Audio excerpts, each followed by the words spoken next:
Hello everyone, study with us में आपका एक बार फिर से स्वागत है। और आज इस वीडियो में हम बात करने वाले हैं संसदीय समिति के बारे में।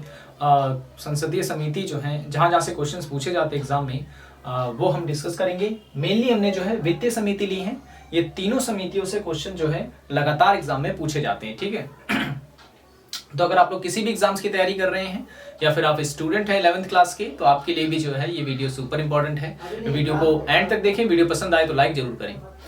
तो चलिए शुरू करते हैं संसदीय समिति। देखिए, अगर हम बात करें संसद की, तो संसद जो है भारतीय संसद, उसको कई सारे कार्य होते हैं, ठीक है। तो कुछ ऐसे काम होते हैं जिनको संसद खुद नहीं कर सकती है, तो उन कार्यों को करने के लिए जो है संसद गठन करती है समितियों का। अब ये समितियां दो प्रकार की होती हैं, एक होती है स्थायी समिति और एक होती है अस्थायी समिति, ठीक है। स्थायी समिति जो होती है ये परमानेंट होती है, ठीक है। और अस्थायी समिति जो होती है वो किसी मकसद के लिए बनाई जाती है, किसी खास काम के लिए बनाई जाती है, और जैसे ही वो काम पूरा हो जाता है उसको जो है समिति को हटा दिया जाता है, ठीक है। तो ऐसी समिति कहलाती है अस्थायी समितियां। तो मैं स्थायी समिति की अगर मैं बात करूं, तो स्थायी समिति में वित्तीय समिति जो है, वित्तीय समिति तीन टाइप की हैं, ठीक है। वित्तीय समितियों में तीन टाइप की समितियां आती हैं जो हम आज डिस्कस करने वाले हैं। लोक लेखा समिति, प्रकलन समिति और सार्वजनिक उद्यम समिति, ठीक है। तो जितने भी पॉइंट्स हैं इंपॉर्टेंट मैंने यहाँ पे लिखे हुए हैं। तो लोक लेखा समिति से जो है हम शुरू करते हैं, लेकिन उससे पहले मैं बता दूं कि जितनी भी समितियां होती हैं इसका गठन जो है संसद के द्वारा ही किया जाता है, और इसमें लोकसभा का जो स्पीकर होता है इसकी महत्वपूर्ण भूमिका होती है इसमें, ठीक है। तो चलिए पॉइंट डिस्कस करते हैं। लोक लेखा समिति, तो सबसे पहले है लोक लेखा समिति। तो लोक लेखा समिति में हम बात करेंगे सबसे पहले इसके गठन की। तो याद रखें, इसका गठन जो है भारत सरकार अधिनियम 1919 के अंतर्गत पहली बार सन 1921 में किया गया था, ठीक है। सन 1921 में किया गया था। अगर आपसे पूछे कि सबसे पहली या सबसे पुरानी समिति कौन है संसद की, तो लोक लेखा समिति, ठीक है। 1921 में इसका गठन किया गया था। किसके तहत? तो भारत सरकार अधिनियम 1919 के तहत, ठीक है ना। 1919 में जो है इसका वर्णन किया गया था, लेकिन गठन जो है वो 1921 में किया गया। इस समिति में 22 सदस्य होते हैं, 15 लोकसभा के होते हैं और 7 राज्यसभा के होते हैं। और जितने भी सदस्य इसमें होते हैं वो समान अनुपातिक प्रतिनिधित्व के सिद्धांत के अनुसार एकल संक्रमणीय मत प्रणाली के द्वारा जो है चुने जाते हैं। और जो सदस्य होते हैं इस समिति के, इनका कार्यकाल जो होता है वो 1 वर्ष का होता है, यानी कि 1 वर्ष तक ही अपना कार्य करते हैं। और इनके जो अध्यक्ष होता है, क्योंकि लोक लेखा समिति है, अब इसमें सदस्य इतने सारे हैं तो एक ना एक तो इसका अध्यक्ष होगा ही होगा। तो जो अध्यक्ष होगा उसकी नियुक्ति करता है लोकसभा का अध्यक्ष, ठीक है। लोकसभा का अध्यक्ष जिसे हम स्पीकर भी कहते हैं, ठीक है। और पहले स्पीकर कौन थे, ठीक है, ये आपको जो है मुझे कमेंट करके बताना है, ठीक है। कमेंट करके बताना। वर्तमान में तो ओम बिरला है, लेकिन देखते हैं कितने लोगों को इसका जवाब आता है। पहले स्पीकर कौन थे? तो नियुक्ति कौन करता है? लोकसभा का जो अध्यक्ष होता है वो नियुक्ति करता है लोक लेखा समिति के अध्यक्ष की।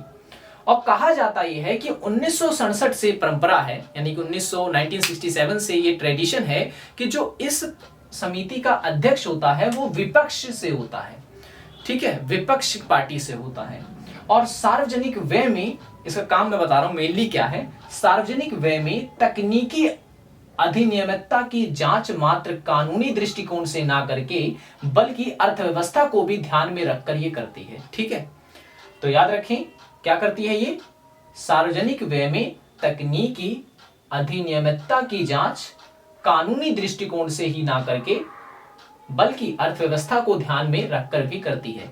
ये लाइन ऐसी की ऐसी रट लेना, क्योंकि जब ऑप्शन दिया जाता है पीसीएस वगैरह के एग्जाम में, अभी यूपीएससी में भी क्वेश्चन पूछा गया था, अगर आप प्रीवियस ईयर का क्वेश्चन उठा के देखेंगे तो ऐसे ही बिल्कुल लाइन जो है ऑप्शन में दी गई थी। तो लाइन बिल्कुल यही आपको याद होनी चाहिए। ओके, प्रकलन समिति बात कर लेते हैं। तो प्रकलन समिति जो है ये स्वतंत्रता के पश्चात पहली बार जॉन मथाई, याद रखें, जॉन मथाई की सिफारिश पर जो है 1950 में इसका गठन किया गया था। 1950 में इसका गठन किया गया था जॉन मथाई की सिफारिश पर। सदस्यों की संख्या इस समिति में भी 25 थी पहले, ठीक है, पहले 25 थी। वर्तमान में पूछे तो इसके सदस्यों की संख्या है 30। और सभी सदस्य जो होते हैं वो लोकसभा से होते हैं। जबकि इसमें क्या होता है, 22 सदस्य होते हैं, 15 लोकसभा के और 7 राज्यसभा के होते हैं। जबकि इसमें जो है 25 सदस्य जो हैं वो कहाँ के हैं, टोटल पहले 25 थे, अब 30 हो गए हैं। और 30 के 30 जो सदस्य होंगे वो सारे के सारे जो होंगे वो लोकसभा के होंगे। और राज्यसभा का इसमें कोई प्रतिनिधित्व नहीं होता है। ये एक इंपॉर्टेंट पॉइंट है, इसे आप लिख लें, क्वेश्चन पूछा जा सकता है। ये कौन सी समिति है जिसमें जो है राज्यसभा का कोई प्रतिनिधित्व नहीं होता, तो वो है प्रकलन समिति। चुनाव जो है इसका प्रतिवर्ष लोकसभा से ही किया जाता है और इसके अध्यक्ष की नियुक्ति जो है वो लोकसभा का अध्यक्ष करता है, यानी कि स्पीकर करता है। समिति सार्वजनिक व्यय में किफायत के लिए सुझाव देती है। ये याद रखें, इसका मेन जो कार्य, हालांकि इसका बहुत सारा कार्य होता है समिति का, लेकिन जो मेन कार्य है वो मैंने यहां पे लिखा है कि सार्वजनिक व्यय में किफायत के लिए सुझाव देती है ये, ठीक है, किफायत के लिए सुझाव देती है।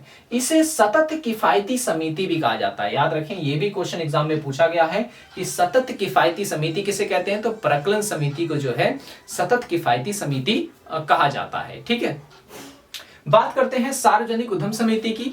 तो सार्वजनिक उद्यम समिति जो है इसका गठन 1964 में किया गया था।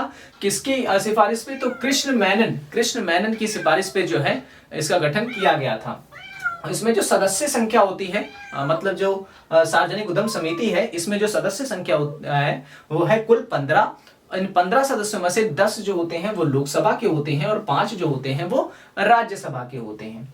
और 1974 में सदस्यों की कुल संख्या जो है वो 22 कर दी गई थी। पहले कितनी थी, पहले 15 थी, जिसमें से 10 लोकसभा के थे और 5 राज्यसभा के।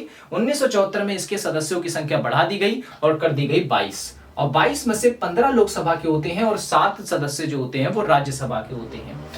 कार्यकाल जो होता है वो 1 वर्ष का ही होता है और उसके बाद लोकसभा के किसी एक को जो है अध्यक्ष बनाया जाता है इसमें। और कौन बनाता है, वो होता है लोकसभा का स्पीकर या कहें कि लोकसभा का अध्यक्ष। ठीक है, अब स्थायी अगर समिति की हम बात कर रहे हैं तो आपको याद रखना है संसद में कुल 34 स्थायी समितियां हैं।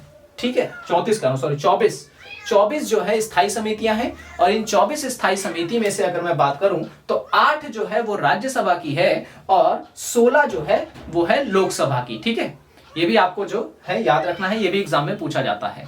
सो ये 3 समितियां थी। ठीक है, संसदीय समितियों में स्थायी समिति है एक, वित्तीय समिति, और वित्तीय समिति की 3 समितियां हैं, लोक लेखा समिति, प्रकलन समिति और सार्वजनिक उद्यम समिति। सो आई होप ये वीडियो आपको पसंद आया होगा। वीडियो पसंद आया हो तो लाइक करें, चैनल को सब्सक्राइब नहीं किया तो जरूर कर लें और बने रहे हमारे वीडियो के साथ और वीडियो शेयर जरूर करें वीडियो को। ठीक है, तो मिलेंगे हम नेक्स्ट वीडियो में। तो स्क्रीनशॉट ले लें इसका। Thanks for watching this video.